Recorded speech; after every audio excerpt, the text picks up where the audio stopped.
परिचय। प्रकाश एक ऐसी वस्तु है जिससे सब परिचित हैं। यह विभिन्न स्रोतों से प्राप्त होता है, जिनमें मुख्य है सूर्य। जीने के लिए जरूरी ऊर्जा हमें इसी से मिलती है। इसके बिना, जैसा कि हम जानते ही हैं, जीवन का अस्तित्व संभव ही नहीं है।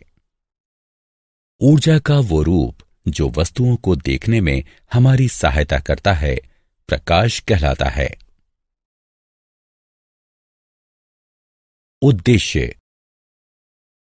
इस पाठ के अंत में आप निम्न करने में सक्षम हो जाएंगे: प्रकाश को परिभाषित करना, प्रकाश की प्रकृति को समझना, साधारण दर्पण द्वारा प्रकाश के परावर्तन को समझना, परावर्तन के नियम, वास्तविक और आभासी प्रतिबिंब में अंतर करना।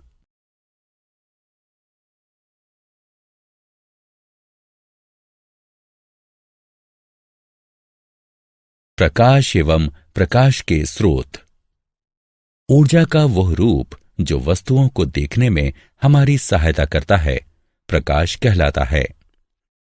प्रकाश सरल रेखा में चलता है। ये हम में दृश्य बोध उत्पन्न करता है। प्रकाश के दो स्रोत हैं: चमकीली वस्तुएं और गैर चमकीली वस्तुएं। चमकीली वस्तुएं वे वस्तुएं जो अपना स्वयं का प्रकाश छोड़ती हैं, चमकीली वस्तुएं कहलाती हैं, जैसे सूर्य, लैंप, मोमबत्ती इत्यादि। गैर चमकीली वस्तुएं वे वस्तुएं जो स्वयं पर पड़ने वाले प्रकाश को परावर्तित करती हैं, गैर चमकीली वस्तुएं कहलाती हैं, जैसे चंद्रमा, कुर्सी, मेज इत्यादि।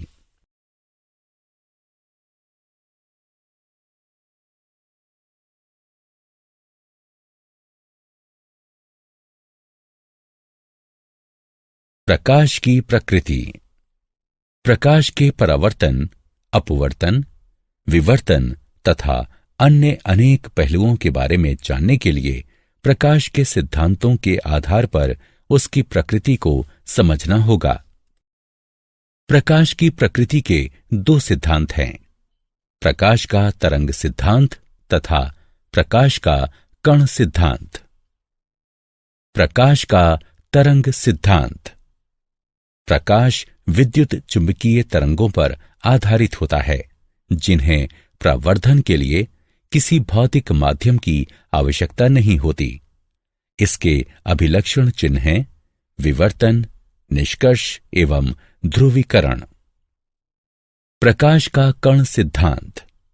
प्रकाश ऐसे कणों से निर्मित होता है जो अत्यंत तीव्र गति से एक सरल रेखा में चलते हैं।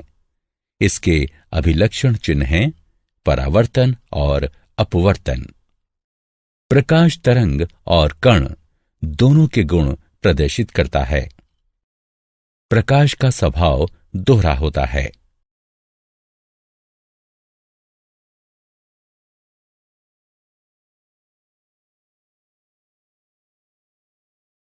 प्रकाश का परावर्तन। किसी वस्तु की सतह पर पड़ने वाली प्रकाश किरणों का वापस भेजा जाना प्रकाश का परावर्तन कहलाता है। चमकदार सतह वाली वस्तुएं खुरदुरी और धुंधली सतह वाली वस्तुओं की अपेक्षा अधिक प्रकाश परावर्तित करती हैं। चांदी प्रकाश की सर्वोत्तम परावर्तक है। सपाट सतह से परावर्तन। सपाट दर्पण कांच का एक पतला, समतल और चिकना फलक होता है, जिसके एक ओर रजत धातु की चमकीली परत चढ़ी होती है। इस रजत परत को लाल पेंट के द्वारा संरक्षित किया जाता है। आकृति को समझने के लिए आवश्यक पदों के अर्थ निम्नलिखित हैं: आपतित किरण। प्रकाश की वो किरण जो दर्पण की सतह पर पड़ती है, आपतित किरण कहलाती है। आपतन बिंदु। दर्पण पर आपतित किरण जिस बिंदु पर पड़ती है, उस बिंदु को आपतन बिंदु कहते हैं। परावर्तित किरण। दर्पण द्वारा प्रकाश की जिस किरण को वापस भेजा जाता है वह परावर्तित किरण कहलाती है। सामान्य दर्पण की सतह के आपतन बिंदु पर स्थित समकोण की रेखा को सामान्य कहते हैं। यह एक ऐसी रेखा है जो दर्पण के आपतन बिंदु पर लंबवत स्थित होती है। पार्श्व परिवर्तन। पार्श्व परिवर्तन जब समतल दर्पण के सामने कोई वस्तु रखी जाती है तब वस्तु का दाहिना पार्श्व दर्पण के बाईं ओर और बायां पार्श्व दर्पण के दाहिनी ओर प्रतीत होता है। किसी वस्तु के पार्श्वों और उसके दर्पण प्रतिबिंब का यह परिवर्तन पार्श्व परिवर्तन कहलाता है। समतल दर्पण के संबंध में अभिलक्षण और उपयोग। किसी समतल दर्पण द्वारा निर्मित प्रतिबिंब के अभिलक्षण। ऐसा प्रतिबिंब आभासी होता है। ऐसा प्रतिबिंब सीधा होता है।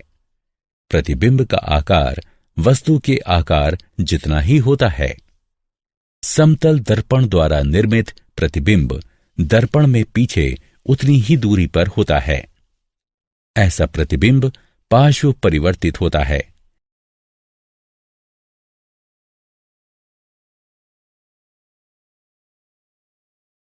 समतल दर्पण के उपयोग। इनका उपयोग स्वयं को देखने के लिए किया जाता है। इन्हें विशिष्ट दुकानों जैसे सुनार की दुकान की अंदरूनी दीवारों पर उन्हें अधिक बड़ा दिखाने के लिए लगाया जाता है। समतल दर्पणों का प्रयोग परिदर्शी बनाने में किया जाता है। इनका प्रयोग व्यस्त मार्गों के तीव्र मोड़ों पर दुर्घटनाएं रोकने के लिए किया जाता है। समतल दर्पण के उपयोग। समतल दर्पण का प्रयोग आईने के तौर पर किया जाता है। समतल दर्पण का प्रयोग सौर कुकर में किया जाता है। समतल दर्पण का प्रयोग कैलिडोस्कोप यानी रंगीन कागज से सुंदर आकृतियां बनाने में प्रयुक्त किया जाने वाला एक खिलौना, कांच के टुकड़े या छोटे छोटे मनके बनाने में किया जाता है।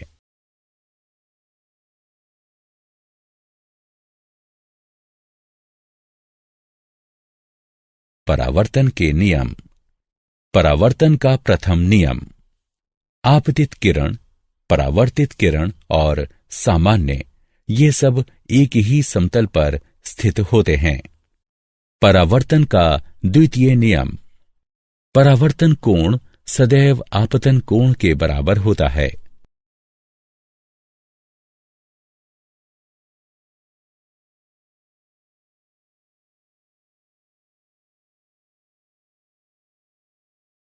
बिंब और प्रतिबिंब में अंतर।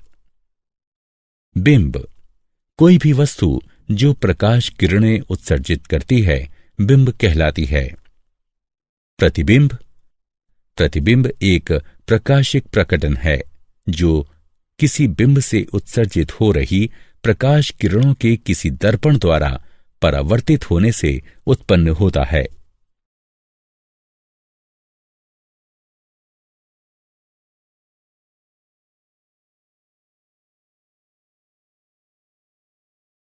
वास्तविक और आभासी प्रतिबिंब में अंतर। वास्तविक प्रतिबिंब वह प्रतिबिंब जिसे दर्पण पर प्राप्त किया जा सकता है वास्तविक प्रतिबिंब कहलाता है। उदाहरण, सिनेमा के पर्दे पर बनने वाला प्रतिबिंब। यह किसी अवतल दर्पण द्वारा बनता है। आभासी प्रतिबिंब वे प्रतिबिंब जिन्हें पर्दे पर प्राप्त नहीं किया जा सकता आभासी प्रतिबिंब कहलाते हैं। उदाहरण, किसी समतल दर्पण में हमारे चेहरे का प्रतिबिंब। यह किसी अवतल दर्पण द्वारा बनता है।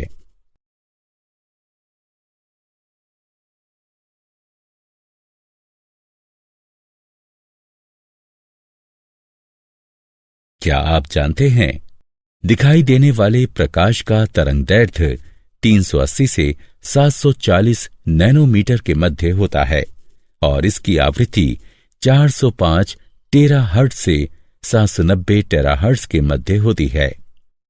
प्रकाश, जो कि फोटोन नामक नन्हे पैकेटों में निकलता और अवशोषित होता है, तरंग और कण दोनों के गुण प्रदर्शित करता है।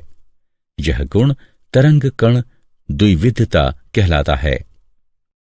निर्वात में प्रकाश की गति ठीक 29,97,92,458 मीटर प्रति सेकंड आंकी गई है।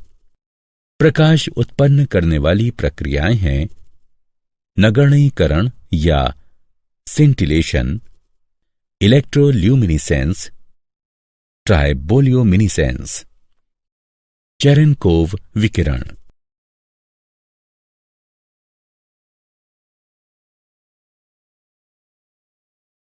सारांश। आइए हमने जो कुछ सीखा है उसे संक्षेप में दोहराएं। प्रकाश ऊर्जा का ऐसा रूप है जो हमें वस्तुओं को देखने के योग्य बनाता है। प्रकाश तरंग और कण दोनों के गुण प्रदर्शित करता है। इस प्रकार प्रकाश की प्रकृति दोहरी होती है। किसी वस्तु द्वारा उस पर पड़ने वाली प्रकाश किरणों का वापस भेजा जाना परावर्तन कहलाता है। एक माध्यम से दूसरे माध्यम में जाते समय प्रकाश की दिशा परिवर्तित हो जाने को अपवर्तन कहते हैं। आपतित किरण द्वारा सामान्य के साथ बनाए गए कोण को आपतित कोण कहते हैं। परावर्तित किरण द्वारा सामान्य के साथ आपतन बिंदु पर बनाए गए कोण को परावर्तन कोण कहते हैं। आपतन कोण परावर्तन कोण के बराबर होता है। किसी बिंब से आ रही प्रकाश किरणें जब किसी दर्पण से परावर्तित होकर किसी बिंदु पर मिलती हैं तो प्रतिबिंब बनता है। समतल दर्पण में किसी बिंब के पार्श्वों और उसके प्रतिबिंब के पलट जाने का प्रभाव पार्श्व परिवर्तन कहलाता है।